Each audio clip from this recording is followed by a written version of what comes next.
Meu nome é Gustavo, sou designer, trabalho com design e em comunicação há mais de 20 anos. Trabalhei nas principais agências de São Paulo, do Brasil, só que de uns 10 anos para cá eu acabei me envolvendo em outras questões, fui estudar relações internacionais e acabei descobrindo um outro universo que juntava as questões de políticas urbanas e questões culturais, de identidade cultural, com a questão da comunicação, que é o que se convencionou chamar de place branding, que aqui no Brasil ainda é uma disciplina incipiente ainda não existe uma sistematização completa do assunto, mas já é um tema que é discutido em profundidade no mundo como um todo. O que se convencionou chamar de place branding, de uma forma muito superficial, é as transposições das metodologias e ferramentas do universo do branding, de construção de marca, do mercado de consumo, de produtos e serviços, para a esfera de espaços públicos, de cidades, países, regiões, bairros, até mesmo ruas e praças. É uma tentativa de criar valor para esses lugares, criar fidelidade e lealdade a esses lugares e, de um ponto de vista mais comercial, de promover esses espaços para gerar desenvolvimento social. De uma forma muito superficial é isso. Agora, de uma forma um pouco mais ampla, que é a forma até que mais que me interessa, as dinâmicas de espaços públicos, elas são tão complexas que o branding por si só não dá conta. É por isso que o termo ele é um pouco polêmico. Então, a tentativa de se criar uma disciplina nova com place branding é tentar juntar antropologia, sociologia, urbanismo, a comunicação, o design, as ciências políticas, para tentar pensar e estabelecer significados em espaços públicos.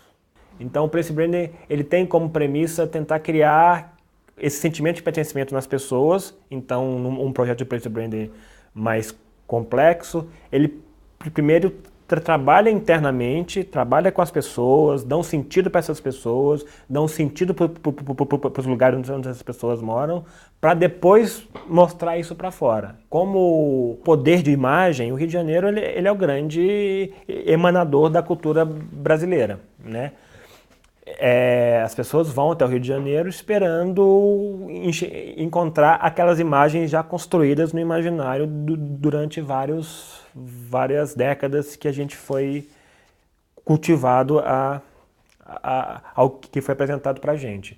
Mas como iniciativa oficial de place branding aqui no Brasil, o que existe no Brasil é mais campanha publicitária de regiões do que processos profundos de place branding. Porque um processo de place branding envolve todas essas questões. É uma transdisciplina mesmo. Você tem que entender o seu local, as pessoas que moram ali, as dinâmicas dessas pessoas, como que funciona as confluências entre os grupos, como que a dinâmica urbana funciona, para tentar consertar algumas coisas mas que façam sentido para aquelas pessoas, para depois ir para fora. Isso é feito de uma forma muito rasa em 90% dos casos, porque o que se apresenta para as pessoas lá fora é uma imagem construída do que é um local, e quando as pessoas vêm até esse local, essa imagem não se sustenta. Então, isso não é place branding. Na verdade, isso é publicidade oficial. É o que a Embratur faz, é o que o Ministério do Turismo faz, que é vender uma imagem de um Brasil onde só tem praia, carnaval, festa, samba e tal. Quando você tenta criar um projeto de place branding, você dá um passo atrás, você tenta entender quais são essas dinâmicas de identidades locais, o que faz sentido para essas pessoas. Então, quando acontecem iniciativas locais como, sei lá, preservação da praça, tentativa de criar algum tipo de senso comunitário, isso é muito mais forte para a imagem de uma região do que uma publicidade oficial. Uma mudança de região tem que acontecer de baixo para cima, não tem jeito. É o que aconteceu em Nova York, que é muito parecido. A questão do Highline lá, do Meatpacking, daquela nova região que hoje é super valorizada e que até 10 anos atrás eram espaços totalmente abandonados, foi uma iniciativa local apoiada pelos governos de transformação urbana mesmo. Só que isso veio de baixo para cima. Quando a coisa vem de baixo para cima, tem legitimidade. Eu vejo sempre todas as cidades como um museu a céu aberto. Todas as cidades têm esse potencial de ser museu, seja pela sua arquitetura, pela sua cultura local, pela arte urbana, pelo seu tipo de urbanismo, pelas pessoas. A cidade é um museu. O Marc Augé, que é um antropólogo do conceito de não lugares, ele fala uma coisa muito bacana, que quando morre um ancião na África, morre uma biblioteca. Aquela dinâmica, aquele conjunto de pessoas, de arquitetura, das composições urbanas, a cultura de um povo que você vê andando na rua, né? Você se perde em uma cidade, a cidade por si só já é um museu. Talvez não sistematizado, não hermeticamente sistematizado como as instituições de museu são, mas a cidade por si só. E hoje as tecnologias móveis permitem que você viva esse museu, cidade, de uma forma muito mais profunda e muito mais intensa. Que o que você fazia antes se perdendo e descobrindo por conta própria, hoje você tem novos mapas, novas rotas, novas possibilidades de tentar desvendar a história daquele lugar a partir dessas tecnologias. E o Place Brand se apropria muito disso.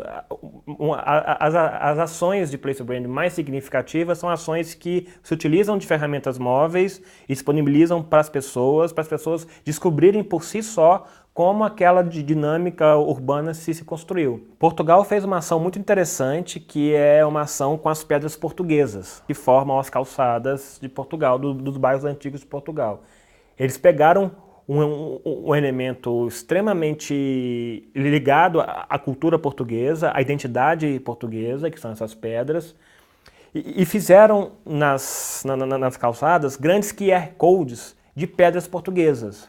E quando você põe o seu celular ali naquela calçada, naquele piso de pedras portuguesas, te conta uma história sobre Portugal, sobre aquela rua, sobre aquela região, sobre o bairro que você está. Isso é uma ação extremamente interessante, que usa um elemento físico muito próximo da identidade local, não é um elemento alienígena, não é um elemento estranho, com uma ferramenta extremamente contemporânea, que é o telefone celular. Então, quando você anda pela rua e enxerga uma nova composição daquelas pedras portuguesas e automaticamente você aponta seu celular para aquilo, você tem uma história que se abre para você. Então eu acho que esse é um grande exemplo de como se utilizar da estrutura da cidade com as mídias móveis para você conhecer a cidade de uma forma muito mais profunda. Outra ferramenta que eu acho que é extremamente interessante, que é muito usado como ferramenta de promoção e de desvendamento de uma cultura, de uma identidade, é através da realidade aumentada. Né? Em alguns pontos você tem sinalizações falando que atrás dessa parede tem uma história muito maior, você aponta o seu celular para ela e ela te conta essa história através de vídeo, através de imagem, através de áudio, de música, de textos, algo que aconteceu ali que você não imaginava. Tem um exemplo de uma iniciativa que aconteceu em Londres para as Olimpíadas, que eles criaram um aplicativo móvel para celulares, que quando você chegava no aeroporto, você era convidado a baixar esse aplicativo, e ele era via Wi-Fi, que era disponível de graça para as pessoas em alguns lugares específicos da cidade, e que dependendo de onde você passava, esse aplicativo automaticamente iniciava contando uma história daquele lugar que você estava. Então você estava andando por uma rua qualquer, que tinha um prédio qualquer, que sem esse tipo de ajuda você não teria o mínimo de percepção daquele lugar, que quando você passa por lá e o aplicativo inicia, ele te conta toda a história por trás daquela região. Então a sua relação com a cidade muda, porque você consegue entender o entorno onde você está. A cidade passa a ser um espaço de conhecimento e não só um espaço de transição, não só um lugar de trânsito, né? E eu acho que o acesso à tecnologia, de uma certa forma, trouxe um senso de pertencimento às pessoas, ao seu território. Acho que a virtualização demais te deu mais sentido para o espaço onde você está. Acaba que naturalmente você vai contribuindo, e existe um processo colaborativo muito mais forte com acesso às tecnologias do que antes, por exemplo. Então, várias situações onde de repente você dependeria de uma iniciativa oficial para aquilo acontecer, as pessoas hoje fazem de forma espontânea e natural. Antes a cidade só era apresentada de forma oficial. Os governos, as secretarias de turismo, isso era tudo muito oficial. Hoje a cidade fala por si só, as pessoas falam pela cidade, então não existe só uma grande imagem oficial, as imagens são subjetivas, e é isso que torna as cidades extremamente interessantes. Os museus ainda têm uma carga institucional muito grande, existe quase um ritual para ir ao museu, né? O museu ele te requer, ele é quase um templo mesmo. Né? Ele é um templo quase sagrado, ele tem uma imagem sagrada muito forte. E a cidade, você, com essas mídias móveis, você consegue ter acesso a essa manifestação cultural, artística, de uma forma muito mais espontânea e muito mais contextualizada. Você vê arte urbana no meio urbano faz muito mais sentido que você vê arte urbana dentro de um museu, apesar de que quando as instituições reconhecem a arte urbana como arte, isso também dá um outro caráter para a arte urbana, né? Então, eu acho que se desvinculou muito essa questão do que é arte, do que não é, né? Os museus não são mais os responsáveis por ditarem o que é arte e o que não é. A arte acontece onde você estiver, não precisa ter uma sistematização para ela acontecer, mas o contexto urbano te permite você produzir arte, enxergar arte e usar essa arte como um elemento de transformação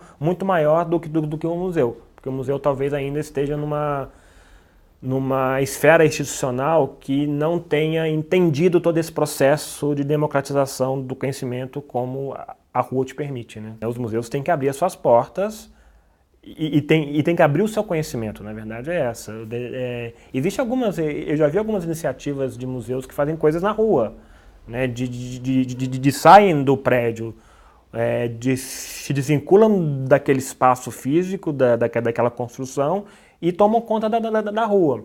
As galerias de arte fazem isso mais um pouco do que os museus, de uma certa forma. E se seria o mundo ideal, seria uma forma de talvez perder um pouco essa imagem hermética que o museu tem, essa coisa antiga, né? Essa seria uma forma de dialogar com o mundo contemporâneo mais naturalmente.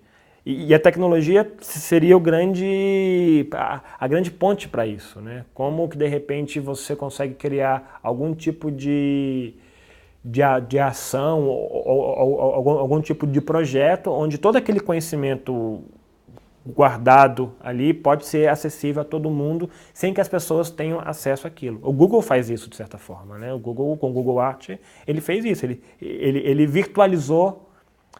Você não precisa mais ir ao Museu do Prado para ver o que tem no Museu do Prado. E você consegue ter um nível de interatividade com a obra, claro que não é a mesma coisa que você sentir o cheiro da obra.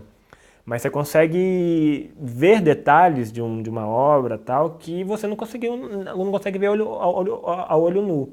Então, a tecnologia tem esse papel de virtualizar esse conhecimento, e isso tornar acessível a todo mundo, né? Porque as pessoas estão vivendo cada vez mais as dinâmicas urbanas, e quando você vive essas dinâmicas urbanas com conhecimento aparente para você, isso torna a experiência muito mais interessante. E essa ideia de convergência mesmo entre o conhecimento sistematizado que tem no museu e esse conhecimento natural bruto que está na cidade e tendo a tecnologia como essa ponte, esse facilitador entre essas duas pontas, é o grande caminho que os museus vão encontrar para tentar aproximar mais as pessoas daquilo tudo que elas carregam há séculos e anos.